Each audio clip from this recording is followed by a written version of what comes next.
ప్రతి పేద కుటుంబానికి సొంత ఇల్లు అనేది కూటమి ప్రభుత్వ లక్ష్యమని మంత్రి సత్యకుమార్ అన్నారు. శ్రీ సత్యసాయి జిల్లా ధర్మవరం పట్టణంలో పేదల గృహ నిర్మాణాలకు భూమి పూజ నిర్వహించి పనులు ప్రారంభించారు. గత ప్రభుత్వం పేదలకు ఇళ్ల నిర్మాణంలో నిర్లక్ష్యం వహించిందని, వారిని పట్టించుకున్న పాపాన పోలేదని విమర్శించారు. కూటమి ప్రభుత్వంలో అర్హులైన పేదలందరికీ ఇళ్ల నిర్మాణం చేస్తామన్నారు. గతంలో ఎన్డీఏ ప్రభుత్వం 2014-19 మధ్య దాదాపు 11 లక్షల ఇళ్లు మంజూరైతే అప్పటికే 3.5 లక్షల ఇళ్లని ఏపీ టిడ్కో కింద కానీ ప్రధానమంత్రి ఆవాస్ యోజన కింద కానీ నిర్మించడము, లబ్ధిదారులకు కూడా ఇవ్వడం జరిగింది.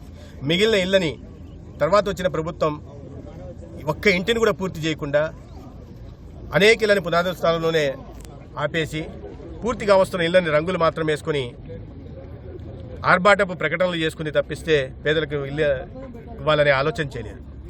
దేశంలో ఎక్కడా లేని విధంగా 1,20,00,000 ప్రధానమంత్రి ఆవాస్ యోజన అర్బన్ ప్రాంతాల్లో, పట్టణ ప్రాంతాల్లో కేంద్ర ప్రభుత్వం మంజూరు చేస్తే ఒక ఆంధ్రప్రదేశ్కే 21,50,000 ఇళ్లని నరేంద్ర మోడీ గారి ప్రభుత్వం మంజూరు చేసింది. అప్పటి ముఖ్యమంత్రి జగన్మోహన్ రెడ్డి గారు 2 లక్షల ఇళ్లని మాకు అవసరం లేదని కేంద్ర ప్రభుత్వానికి లెటర్ రాసి, అంటే దాన్ని బట్టి పేదల పట్ల, పేదల సంక్షేమం పట్ల 5 సంవత్సరాల పాటు ముఖ్యమంత్రిగా చేసి అన్ని వ్యవస్థలు నిర్వీర్యం చేసి విధ్వంసకు కారణమైన జగన్మోహన్ రెడ్డి గారు ఎటువంటి చిత్తశుద్ధి ఉందో మనం అర్థం చేసుకోవాల్సి ఉంది.